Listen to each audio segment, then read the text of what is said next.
Final discussion tonight is going to involve, and we're going to discuss Medicaid reform.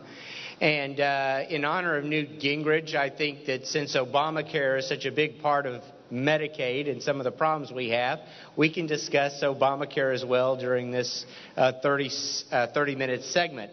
So I'd like to ask, the Ryan plan proposes block grants to the states for Medicaid and allows the states to decide what to spend it on. I guess my first question is, in a Medicaid, do we need to retain the entire Medicaid scenario where we have the program at all? Should we continue with the program? Medicaid is health care for the poor. Should we maintain it? The second is, should we agree to the block grant proposal by Congressman Ryan, or do you have another alternative? I absolutely agree with the block granting to the states as a way to begin to get these costs under control. It gets back to my overriding principle. In order to solve a problem, go to the source closest to the problem. The states know better how to use those resources in order to be able to provide the greatest amount of help to the greatest number of their citizens. The other reason that I believe in the block grant approach is because since Medicaid got started in 1965 and then they added in Medicaid, what it has done, trying to control it out of Washington, D.C., it has gotten states hooked on it like people getting hooked on crack.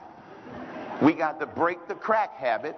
And so if you block grant the money with some general guidelines and let the states manage that, then over time, they are also going to have more flexibility, but over time, depending upon the resources that are coming in, that might go down. I don't believe we should cut the states off cold turkey. No. I think that would leave too many people without the help. But block grant approach is definitely the way to begin to end the dependency on Washington, D.C. bureaucrats making those decisions. You're talking about the mandates, the federal mandates that come with it.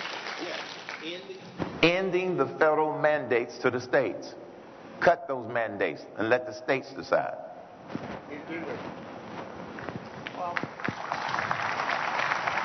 Let me go back to where you began, which is Obamacare. And if you go to my website, newt.org, and you look at the proposed 21st century contract with America, the first item in the contract is to follow Steve King's leadership and repeal Obamacare. So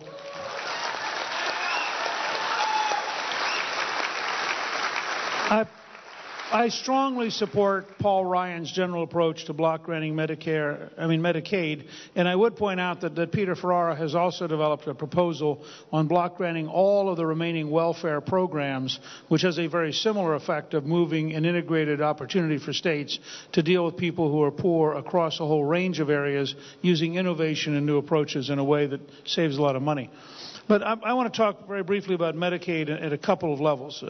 One is, and picking up on something that Herman has said that is exactly right, and this is where we're going to have a real national debate.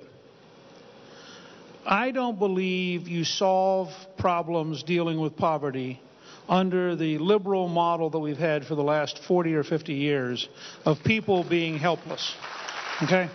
Now, Marvin Olasky wrote a remarkable book called The Tragedy of American Compassion, which really helped define our welfare reform proposals in the 1990s. And I just want to suggest to you that we need to rethink Medicaid much the way we rethought the process of welfare reform. For example, Governor Jeb Bush, when he was governor of Florida, had a program where if you had diabetes or you had asthma and you took care of yourself, so you didn't need to go to the emergency room, you got a Christmas bonus because you had saved the state so much money by taking good care of yourself that it was profitable to actually reward you for being a mature, responsible person. Now, that notion of linking behavior to reward, which turned out to be very effective with poor people because to the shock of academics, it turned out they were aware of money. But notice, I'll give you a classic example of how you save money in Medicaid. The number of people who walk into emergency rooms in order to get aspirin is an absurdity. If you simply had an ability to triage as they walked in, and if what they needed was an aspirin, they went to the equivalent of a minute clinic, and that cost, $30 or $40, and the hospital wasn't charging you an emergency room visit for giving them aspirin, you save an immense amount of money. But if secondarily you start tracking that person's visits, and they're clearly abusing the system, there should be a point where there's a consequence for abusing the system. We have, and this is going to be very controversial, we have to start distinguishing between the taxpayer as being concerned for charitable care and the taxpayer as being a sucker to be exploited. And that's a big difference in the current system.